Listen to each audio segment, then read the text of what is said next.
So let's talk about something really powerful and honestly a little counterintuitive. It's this idea about gratitude. It's not just about, being thankful for all the good stuff in your life. It's about finding real value, real blessings in your troubles. And the idea for all this comes from a place you'd probably never expect. I mean, think about it, right? It's super easy to be grateful when things are going great. When you get that promotion or you're on vacation, of course. But what about when things go wrong? When life just doesn't go your way? What then? That's the real challenge we're digging into here. So where does this big idea come from? You'd probably guess some ancient philosopher, right? Or maybe a modern self-help book? Well, nope. It actually comes from this short, anonymous poem that was found in an 8th grade textbook. And I think that's what makes its wisdom so incredible. It's just so simple, and for everyone. And this line, this is the whole thing right here. The key to a truly fulfilled life isn't just getting through setbacks, but being actively thankful for them. I know, it sounds a little crazy. So, how on earth is that supposed to work? Okay, so the poem kicks things off by looking at something we've all felt, that feeling of absence, of not having something we really want. And it completely reframes this feeling, not as a negative, but as a kind of hidden gift. All right, I know what you're thinking. This sounds totally backwards, right?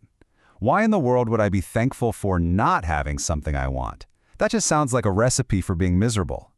But the poem asks us to look a little deeper. Seriously, just imagine for a second, if you had everything you ever wanted, what would you even get out of bed for? That's the whole point. Our goals, our dreams, they give us a direction. They give us a reason to get up and try. It's the anticipation, the journey, that makes life so exciting. Next up, the poem takes on our relationship with knowledge. In our world, everyone wants to be the expert. Admitting you don't know something can feel like a weakness. But the poem just flips that idea on its head. And that little mental flip, it's everything. A gap in your knowledge isn't a failure, it's like an open door. It's a wide-open invitation to get curious, to go exploring, and to feel that amazing thrill of discovery. It's what learning is all about. Okay, so we've covered the things we're missing. Now, let's get into the stuff we're actively up against. This next part is all about finding strength, not in spite of the struggle, but because of it. Yeah, this might be the toughest one to swallow. When you're right in the middle of a really hard time, the last thing you feel is thankful. And yet, the poem insists there's a really important reason to be grateful, even then. I mean, think about it. You don't build muscle by sitting on the couch, right? An easy life doesn't build character. It's during those tough times, when you're really being tested, that you find out what you're made of. Our character is like a muscle. It only gets stronger when it faces some resistance.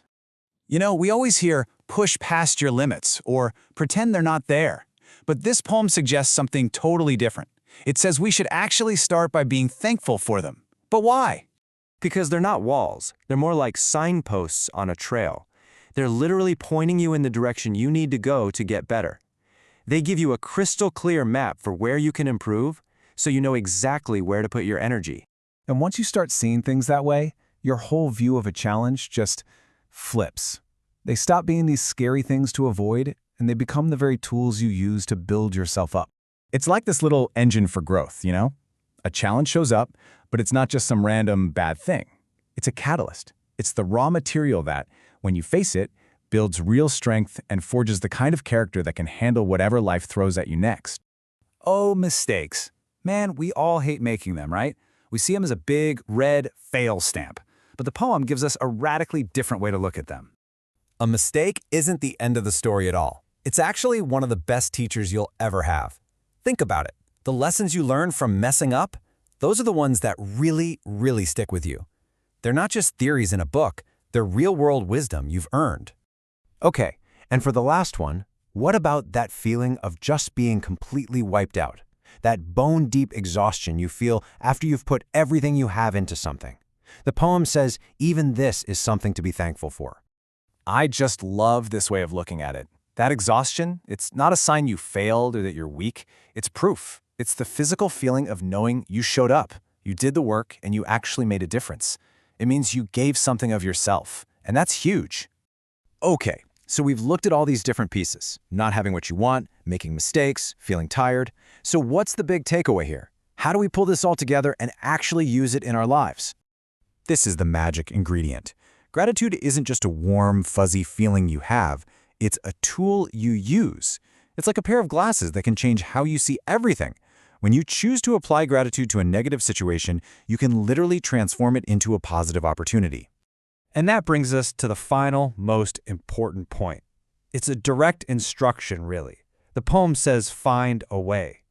It's not saying your troubles are blessings. It's saying they can become blessings. But it takes an active, conscious choice from you to make that happen. So I want to leave you with this question. This isn't just a nice thought from some old poem. It's a practical tool you can use right now. Take a second and think about a real challenge you're facing. Just one thing. Now looking at it through this new lens, how could that exact trouble actually become your next blessing?